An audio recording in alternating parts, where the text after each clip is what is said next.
You're someone with a vision for your practice, for your side hustle, and for your personal journey.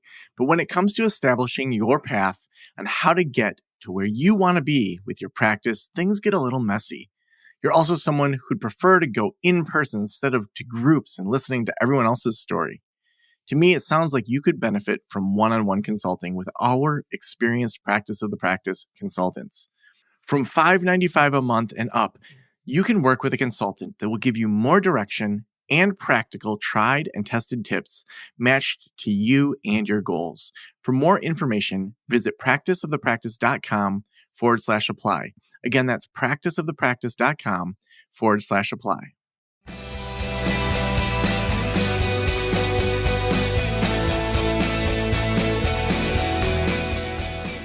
This is the Practice of the Practice podcast with Joe Sanok, session number 968.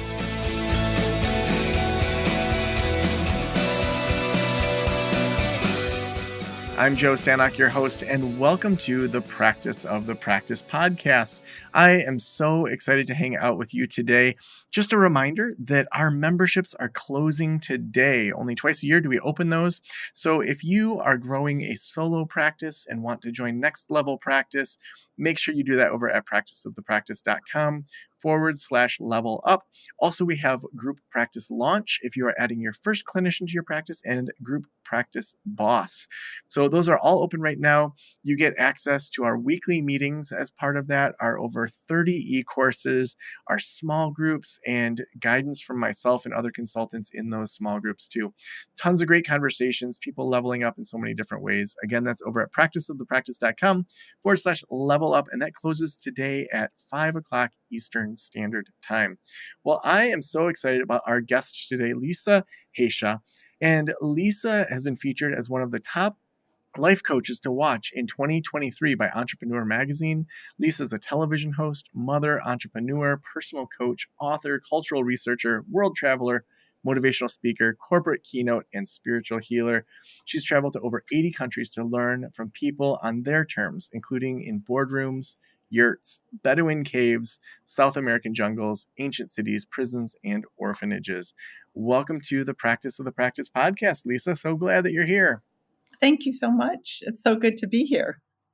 Yeah, I mean, hearing that list of places that you have learned from people, I have maybe not as extensive, but having spent time getting to know voodoo priests in Haiti and traveling in monasteries in Nepal, it's just so fulfilling to hear how people live and how they think on their own terms.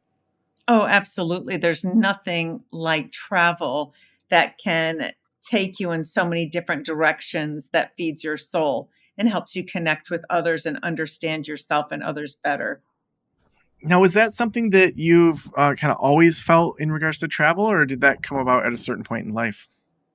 Well, I was never allowed to travel as a child, and my father was from Iraq, and so he was very disciplined and had 5 girls at the same time, teenagers within 5 years apart. I'm a twin. Oh, wow. So one year came two girls. So he was very strict. So we were never allowed to go anywhere. I think until I was 22, I traveled to Vegas for 2 days with my parents. Mhm. Um, so I just had this wanderlust of who had so much envy of who got to travel, and I just set it up as my goal. I moved away from home when I was almost 23 to Los Angeles, and I had read a lot of autobiographies of people I admired, and travel was a huge part of a lot of people's journeys and what they learned from it. So I said, I need to travel because I wanted to be an actor. And I thought in order to be an actor, you have to have lived a life. So you have something to share and give to your Mm. audience. So, yeah, I started the journey. I did my European vacation, the 2-week European vacation with a girlfriend. And after that, it was just addiction. It was so much fun. But that was, you know, how everyone does that, the 2 days, Mhm. 3 days, and 8 countries, and then you come home. And I just Yeah. felt that was a great taste of all these different places. So then I went back and I actually lived in 5 places now: Egypt, Jordan, Japan, Costa Rica, Bali. And it was so beautiful. And I have a daughter, and she's already been to 22 countries, and she's only 15. Wow. Yeah, so I took Now, her around. how do you manage that with school? Because I took my kids on the road to live in a camper during the pandemic, and we lived in national parks in a camper. But now they're 9 and 12. So, like, how do you think through that with school and travel? Well, while she was younger, I didn't care so much about school. She skipped kindergarten and preschool. And first grade, she only went half. Second grade, I pulled her about 4 months. Third grade, I pulled her 4 months. Fourth grade, I pulled her about 3 months. So Mm, she's very smart, very high IQ. So everyone was saying, oh, she's going to be so behind and this and that. And she's just flourishing. I think all the travel really helped her develop her sense of self, understand other cultures. She knows 15 different accents and she never studied it. She's a mm, phenomenal actor, even though she doesn't want to be one. She does all these different characters. And I think all that came from traveling and being in all these different countries. And she got to watch me speak. I did the Speak, Play, Pray tour. And that was 4 years in a row to 6 countries, and she went and listened to all of those, and I did, different panels with other people, leadership, seminars with other people, and she got to hear everybody, and I'd always give her a job to do, like, write thank you notes to everybody, and so it was really nice. So she was listening, and she had a job. Anytime I'd go up to her, "No, I'm busy." So it was cute. She really loved it. And she met with so many kids. I put her in Barcelona in first grade. So she actually lived there and went to school and met all these kids from around the world because it was an international school. mm. How Mhm. cool.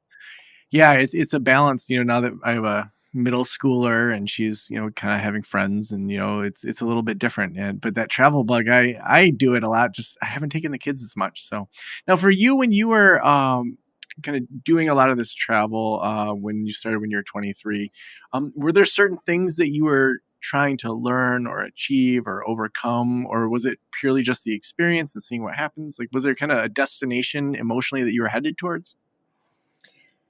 Well, I've read a lot now, but I didn't know this at the time.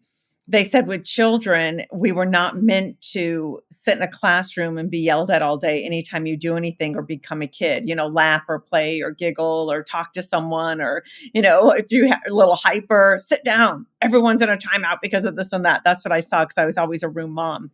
And I'm like, this is not okay. This is not the way it should be. And just my intuition. So I thought she could learn much better traveling. And when I traveled, I did not have any information on this either. It was just the books that I read with people I admired talking about their stay in Paris and talking about their stay in, wherever, Bali, Israel. Um, and it was so inspiring to me that I wanted to meet these people. I wanted to see the things they saw. So for me, it was just curiosity. And I had the fortune to meet Madonna at that time when Madonna was huge. Just her first concert was at my college, San Diego State.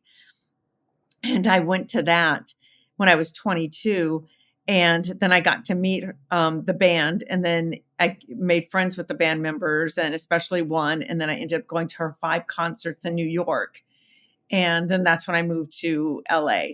And I asked her, how did you manage to escape, your traditional family? She had a father from Italy and an American mom, and my dad was from Iraq and an American mom, and she had 8 siblings and I had 4 siblings, but that's still a big brood. So how did she define herself and get out and make it and know who she was and be brave enough to stand in her power of who she was with such a, religious father? And she said, travel is the best thing you can do, and travel alone. Because when you're with your siblings and family all the time, it's always about, what do you want? What do you want? That's what you're trained to do. You never get to learn who you are because you're always compromising. So she said, travel alone. And from that advice is what really sent me to go, oh, I don't know who I am. Everything is about, what does others think? What do other people want? Then I would flow with them. So it was a Mm, great learning, and I never traveled alone, and I was young, and it was, like, so exciting. I go, "I'm gonna go meet my soul family the way other people did." Then I had a couple of friends that took me on journeys, and I saw how they traveled, and they met people and made friends so fast right away. And one person I traveled with went through the alleys of Thailand and just walked to inside a restaurant, said, "I'm a chef," which he was. And he said, "Let me cook for your people tonight." He went and bought all the food and just set up this special dish for his customers, and everyone loved it. Then we became good friends with the, you know, restaurant owners and went to their house. And from that met more people. It was just so fascinating going, wow, I never would have thought this was possible. So anytime I traveled alone, I looked for my soul family mm, and said, "Can I stay at your house? Can I do this? Can I do that?" It didn't matter who they were. Some of them were in their 30s or 20s, and others were couples, others were single people. And it was a lot of fun. And I felt like I learned so much. mm. So, when did you start to take those experiences and bring them into coaching, online, writing, the TV show? Like, when did that start to come to fruition? I knew I was traveling for a reason. I didn't know what that reason was, but it was so profound to me. Everything was so exciting. I went to Nepal and did a trek and then stayed in an ashram, and I was just enchanted with ants walking on a rock, silent retreats, and watching a sarong blow in the wind while someone walks by, and everything was just miraculous to me. So I kept a journal and I wrote, God, 20 pages a day every day when I traveled. So I kept all those journals, and from looking back at that now, I just finished a book called Under a Baghdad Roof because I went to Iraq for a month to find my roots, discover, who I am and all that kind of stuff, understand my father better and my family better. And so that's what that book's about. It's a fun journey going to meet Saddam Hussein and interview him during Desert Storm. Oh, Find wow. yeah, during the war.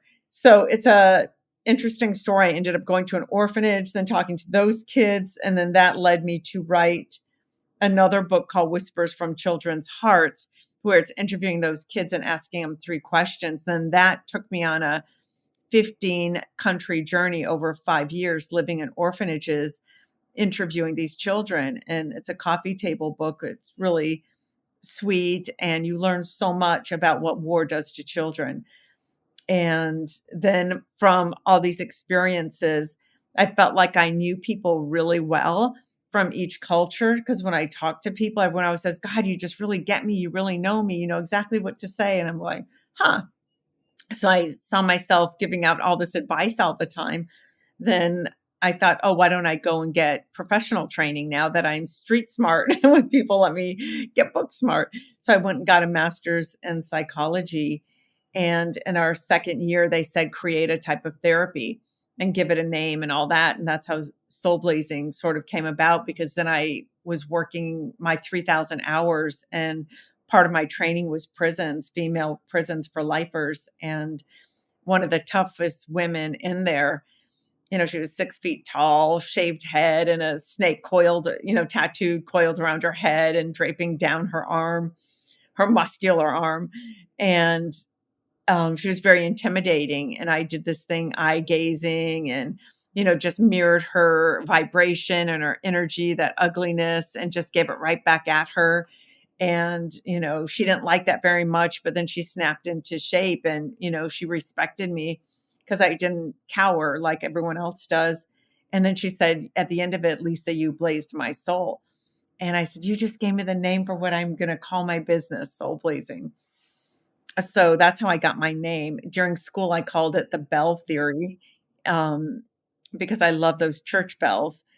But yeah, so I changed it to Soul Blazing. And I realized with talking to so many people that they put on masks because they don't know how to be themselves with everyone. So with each person, they say, "Oh, who do I have to be liked by this person?" Because everyone wants to belong. But what people don't understand is that if you don't belong to you, you belong nowhere. And everything is empty and every relationship is empty, which brings about loneliness and disconnection. When you think you're connecting, then you're like, why don't I feel good? Why aren't I having fun at this party? Or why aren't I having fun with these people? And it's because you're not really connecting. You're trying to be somebody you're not. So I started working with people, and I would write down what I thought their mask was that they were wearing. And a little more of my backstory is I took a lot of improv classes and I took Lee Strasberg classes, and all of that helped with this too. So I came up with the victim, the egotist, the seductor, the joker, the fixer, the overthinker, and the judge.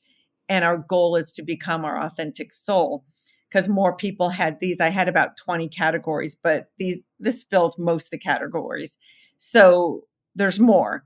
But I thought if I could just give people a framework and just say, how do you do life? How do you feel you're trying to get love? You become the victim and need people to rescue you. Do you become the egotist and dominate everyone and don't care how you treat them, because as long as you win, because if you win, you're going to be loved? Do you have to seduce people to get loved and, be sexy or, do things you don't want to do? Are you a joker? Do you throw people under the bus? Are you sarcastic and sassy and make people intimidated by you? Are you the fixer? Are you doing things for others all the time, being that helpful friend for everything, then resenting it?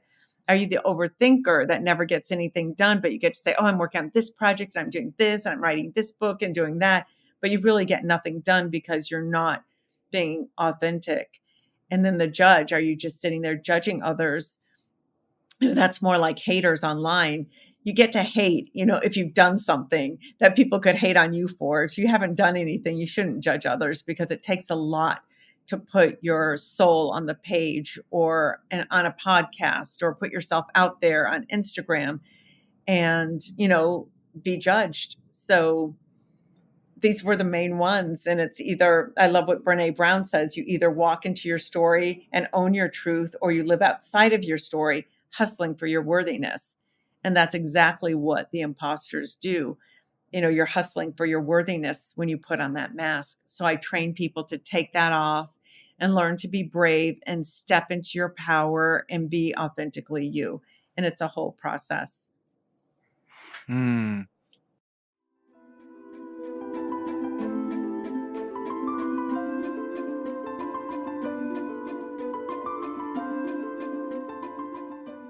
If you're looking for an awesome payroll solution, look no further than Gusto. We have used them for years here at Practice of the Practice. They keep me organized, we know how much taxes we're paying, and it's all done right, and you get pay stubs that look like any other company. Head on over to gusto.com/Joe to learn all about their payroll solutions. There is no reason that you should be worrying about payroll. Do it right. Head on over to gusto.com/Joe. That's GUSTO.com/Joe. Now, for you, how does that inform your daily life? Are there habits? Are there ways of living that now you do differently because of having these insights, having these travels, coaching people? Like, what does it look like in your life to embody this? I just finished a journal because I'm teaching a retreat in Bali in April, and they wanted a journal. And I wanted to do one anyway because I always use one. So I thought, let me do one designed exactly for what I do. And that's doing something for your mind, body, and spirit every day. So I look in the mirror and tell myself I love myself. I make my bed. I do at least 1 minute of exercise. Usually it's an hour, but I do a minute if I don't have any time, just because it's building a pattern and building trusting yourself. Because I found one of the biggest things people have is they lie to themselves. Oh, I'm going to do this tomorrow. This is my New Year's resolution. Most of my friends have already laughing. Oh, I already blew my New Year's resolution. I'm like, it's day, whatever it is, 4 or 5.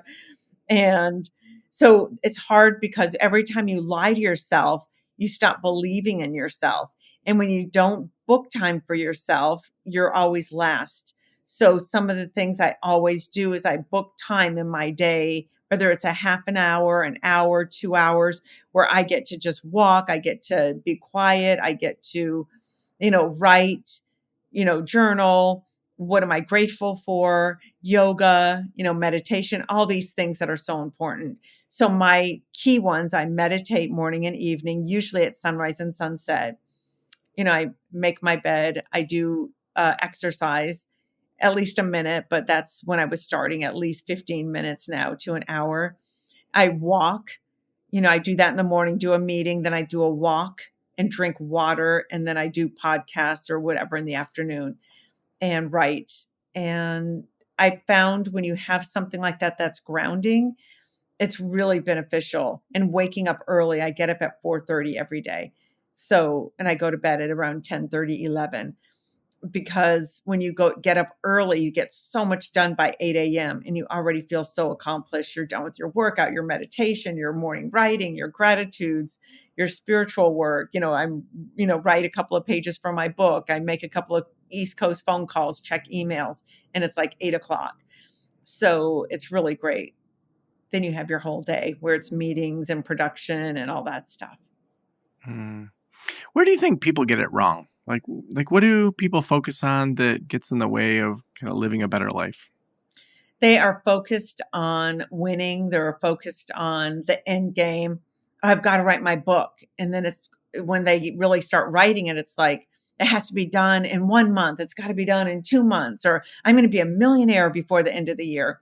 And when you just make such a big goal, you can't reach it. Or if you do, it's not, you never reach the end goal. And if you do somehow reach it, you usually sabotage yourself because you didn't do it with your truth, love, meaning, and purpose. You did it with, I want to make money, or I just need to get this done, it's a check mark. Then it doesn't have that in it. And my books take me 2 to 3 years to write. One book is taking 10 years, and the soul blazing book that I did, because I wanted to have a lot of case studies. I wanted to really understand it and hear a lot of people before I put it on paper. And so I think the key is enjoying the journey and putting a roadmap of 2 hours a day, 1 hour a day, at least so you could really, feel it, sense it, let it guide you instead of you taking control. Where does it want to go? Have a loose outline and then look at it, then let it go for a few days and then relook at it, then rewrite it, then sit on it for a few days and relook at it, rewrite it until you really get your outline done. And that even goes with your life, creating a business, anything. You have to like sit on it and nurture it and treat it, like a little baby, and just feed it daily, with your mind, body, heart, soul. And then it's like, oh, I've got the template. Then you could do it very quickly because it's a part of you now. And it'll be deep, it'll be profound, and it'll shift people's life instead of just regurgitated stuff that 100 people have written about. Mm, yeah. Now I'm wondering, so your new Amazon TV show, what goes into getting a show on Amazon? Tell me about that.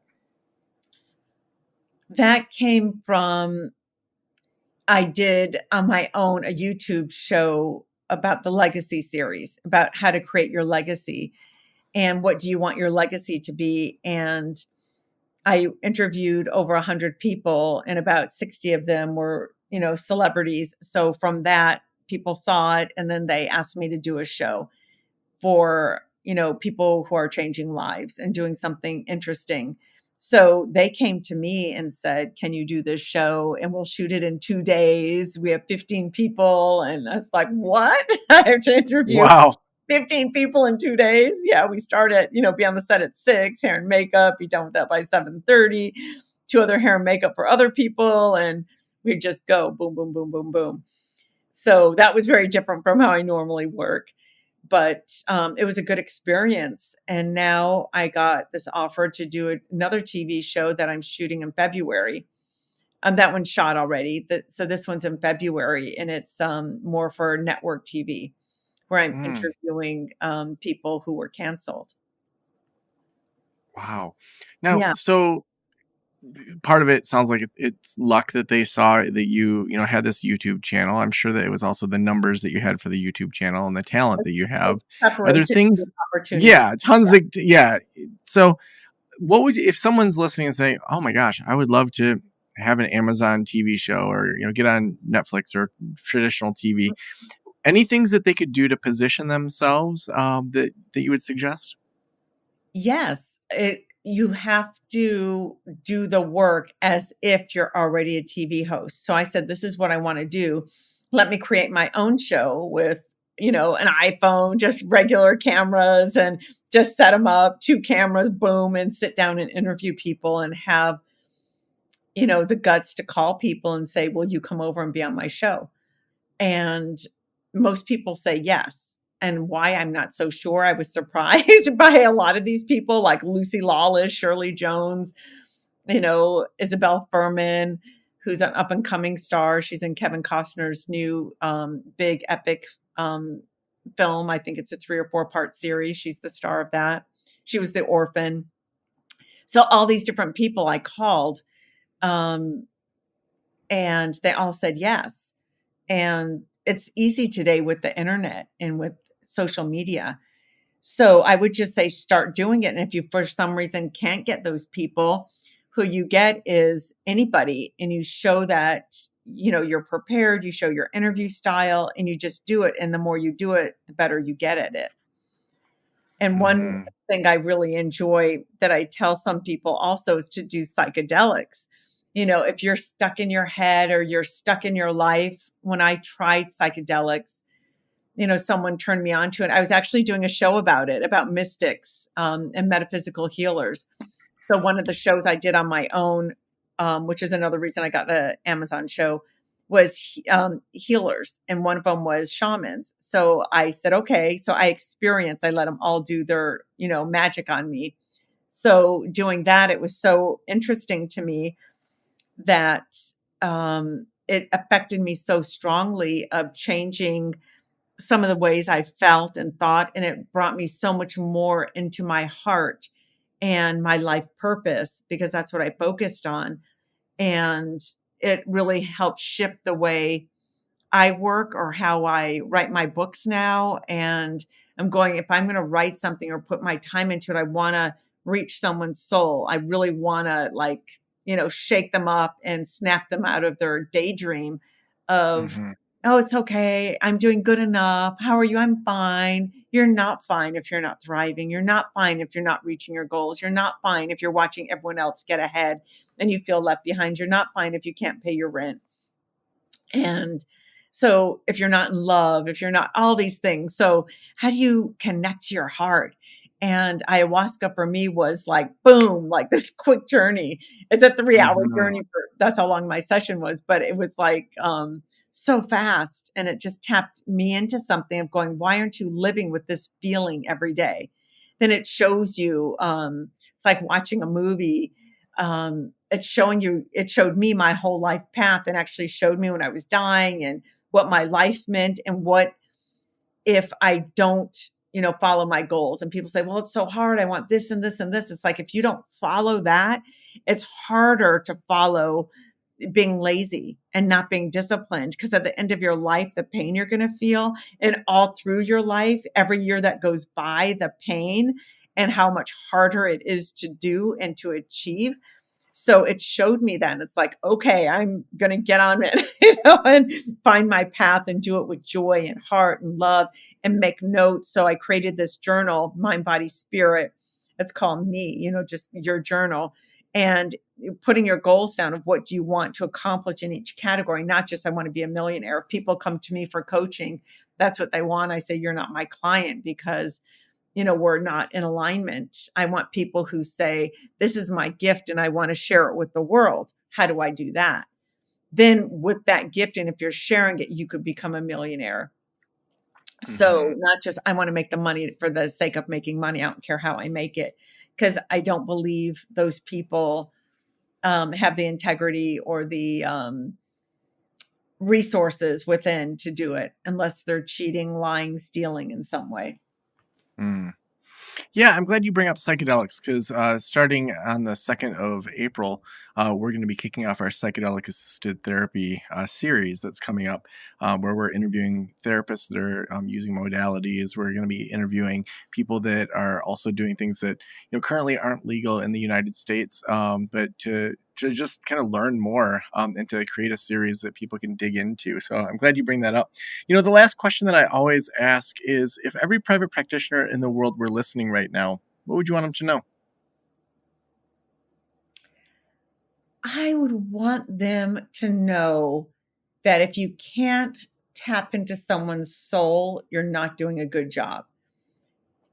And the way to do that is to really be picky with who you take on as a client and to really have something that you connect with them that you know you could reach them.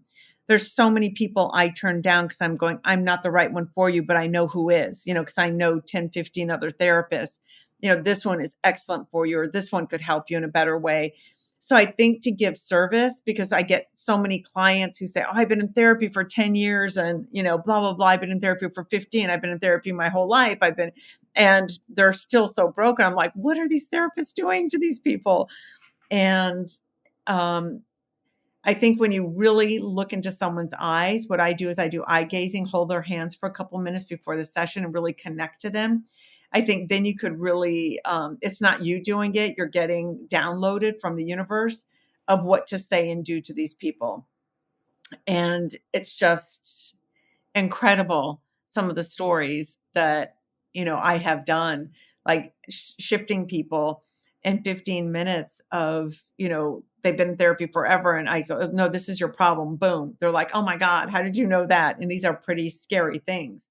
I think therapists need to really connect with who they're dealing with, what their needs are, and nobody's a cookie cutter. Everyone has a different journey and a way to be to help them grow.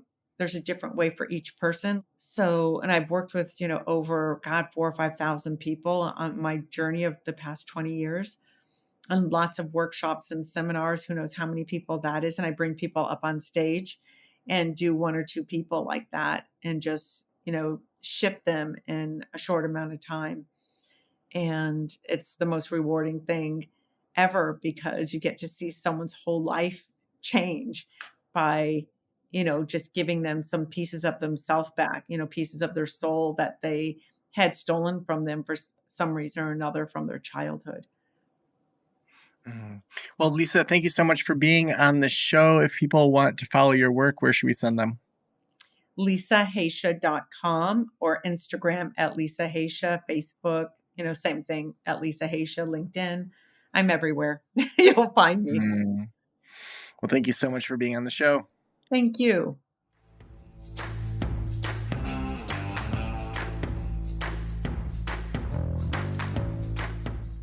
Well, don't forget that our memberships are open until 5 o'clock tonight. So you can read all about those over at practiceofthepractice.com/level up. We would love to hang out with you in our communities. Also, we couldn't do the show without our sponsors. And as a small business owner, paying and taking care of your team can be tough if you're not using Gusto. Gusto takes the pain out of payroll, benefits, onboarding, and HR tools. Even better, our listeners get 3 months free at gusto.com/Joe. That's gusto.com/Joe. It is what we use, and you should use it too. Thank you so much for letting me into your ears and into your brain. Have a great day. I'll talk to you soon. Special thanks to the band Silence is Sexy for that intro music, and this podcast is designed to provide accurate and authoritative information in regard to the subject matter covered. It is given with the understanding that neither the host, the producers, the publishers, or guests are rendering legal, accounting, clinical, or other professional information. If you want a professional, you should find one.